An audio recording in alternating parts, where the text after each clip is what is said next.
अल्लाह रब्बुल इज़्ज़त ने दुनिया के अंदर इंसान के लिए जितनी भी नेमतें पैदा की हैं, ये तमाम नेमतें इंसान के लिए अपने अंदर बेशुमार फ़ायदे लिए हुए हैं। अल्लाह ताला ने इंसान के लिए इन चीज़ों में बहुत फ़ायदे रखे हैं। आज की वीडियो में हम आपको मूली के बारे में बताएंगे, इससे किस कदर फ़ायदे मिलते हैं, और साथ में ये भी बताएंगे कि ऐसी कौन सी चीज़ें हैं जिन्हें मूली के साथ नहीं इस्तेमाल करना चाहिए, क्योंकि अगर ऐसा किया जाए तो ये आपके लिए बजाय फ़ायदे के नुकसान का सबब बन सकती है। वो कौन सी चीज़ें हैं जिनके मूली के साथ इस्तेमाल करने से नुकसान होता है, वो कौन सी चीज़ें हैं जिनको मूली के साथ नहीं खाना चाहिए, ये हम आपको बताएंगे। लेकिन इससे पहले आपको मूली और मूली के फ़ायदों के बारे में बताते हैं। मूली एक सस्ती सब्जी है, लेकिन इसके फ़ायदे बेशुमार हैं। नाजरीन कहते हैं कि मूली सबसे ज़्यादा इस्तेमाल होने वाली सब्जियों में से एक है। याद रहे कि मूली बहुत सी बीमारियों के लिए इंतहाई मुफीद है। इसके बेशुमार फ़ायदे हैं, इसमें से कुछ फ़ायदे आपको बताते हैं। जिगर और पेट के लिए फ़ायदेमंद है। मूली खून साफ करने के लिए भी इंतहाई फ़ायदेमंद है। यरकान के मरीजों को मूली के पत्तों का रस निकालकर चीनी मिलाकर मरीज को पिलाने से मर्ज खत्म हो जाता है। मूली खाने वालों को कभी यरकान नहीं होता। मूली ब्लड प्रेशर से बचाव करती है। मूली में पोटेशियम की वजह से ये हमारे खून में पोटेशियम और सोडियम की मिकदार को कंट्रोल करती है, जो हमारे ब्लड प्रेशर को काबू में रखता है। मूली खाने से वजन में कमी भी हो सकती है। अगर आप मोटापे से परेशान हैं और वजन कम करना चाहते हैं तो मूली के रस में नींबू और नमक मिलाकर पिएं। इससे आपके वजन में कमी होती है। मूली खाने से इंसान कैंसर जैसी बीमारी से भी महफूज रहता है। बवासीर में कच्ची मूली के पत्ते की सब्जियां बनाकर खाने से आराम मिलता है। खाने का ना पचना या खट्टी डकार में भी मूली काफ़ी फायदेमंद है। मूली के एक कप जूस को पीने से बदहजमी और खट्टी मीठी डकार से निजात मिलती है। किसी कीड़े के काटने से होने वाली सूजन और दर्द से निजात देती है। जैसे किसी भी हिस्से में कोई कीड़ा काट ले तो मूली का रस लगाने से काफ़ी आराम मिलता है। ऐसे लोग जिन्हें दमा या सांस की तकलीफ होती है, उन्हें चाहिए कि वो मूली खाएं, क्योंकि इसमें मौजूद चीज़ों की बदौलत सीने की जकड़न कम करती है और सांस लेने में आसानी होती है। मूली में फास्फोरस, कैल्शियम और विटामिन सी के साथ फोलाद भी काफ़ी मिकदार में पाई जाती है। मूली पथरी के मर्ज के लिए एक फ़ायदेमंद सब्जी है। इसके खाने से पथरी के मर्ज में मुब्तला मरीजों को फ़ायदा होता है। इसे रोज़ाना खाने से पथरी खुलकर रेजा रेजा होकर पेशाब के जरिए निकल जाती है। मूली बवासीर के मर्ज में मुब्तला मरीजों के लिए इंतहाई कारगर सब्जी है।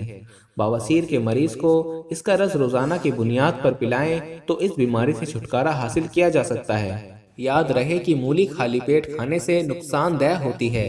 मूली का नमक दांतों पर लगाने से पैरिया और दांतों की बीमारी दूर हो जाती है। मूली का रस तिलों के तेल में डालकर पकाएं। जब सिर्फ तेल रह जाए तो उसे बोतल में डाल लें। ये कानों की बीमारी का शाही इलाज है। मूली के पानी में नमक मिलाकर पीने से बड़ी हुई तिल्ली दुरुस्त हो जाती है। मूली का रस बिच्छू पर डालें तो वो मर जाएगा, और जहाँ बिच्छू ने डंक मारा हो वहाँ रुई से मूली का पानी लगाएं। जहर का असर खत्म हो जाएगा।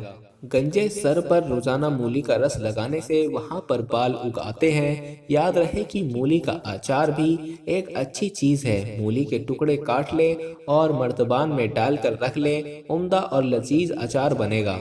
ये अचार खाने से तिल्ली, बवासीर और रुके हुए पेशाब की तकलीफ दूर कर देता है। मूली का रस निकालकर इसे आग पर गर्म करें और गाढ़ा हो जाए तो इसे धूप में रखकर इसे सुखा लें।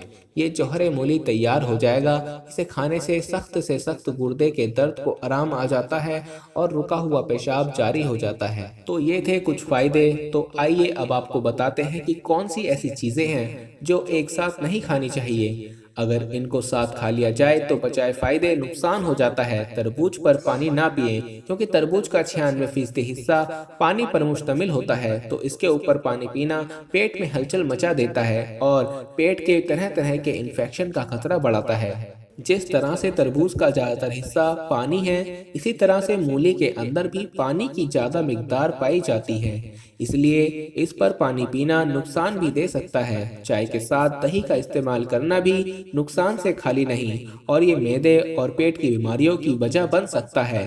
केला और दूध मिलाकर मैदे के लिए भारी हो जाता है, जो कि जल्द हजम नहीं हो पाते। लिहाजा केले के फौरन बाद दूध का इस्तेमाल नहीं करना चाहिए और दही और फल इकट्ठा इस्तेमाल ना किया जाए। अगर दही के साथ कोई खट्टा फल खा लिया जाए तो ऐसा तेजाब पैदा होता है जो मेटाबॉलिज्म को सुस्त कर देता है और अक्सर पेट को भी खराब कर देता है।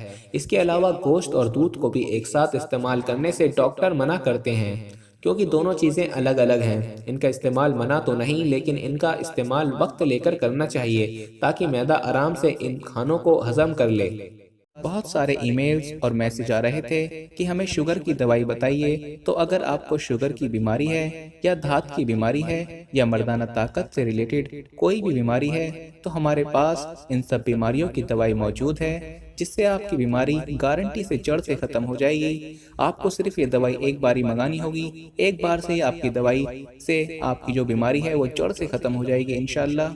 हमारे जो आलिम हैं उन्होंने इस दवाई पर पढ़ाई की है, वसाइफ किए हैं। तो अगर आप दवाई मंगवाना चाहते हैं तो हम कुरियर से आपके पास दवाई भेज देंगे। दवाई के प्राइस भी ज़्यादा हाई नहीं है। दवाई मंगवाने के लिए आप स्क्रीन पर दिए गए नंबर पर व्हाट्सएप करके दवाई ऑर्डर कर सकते हैं और ज़्यादा जानकारी के लिए आप व्हाट्सएप पर मैसेज करें।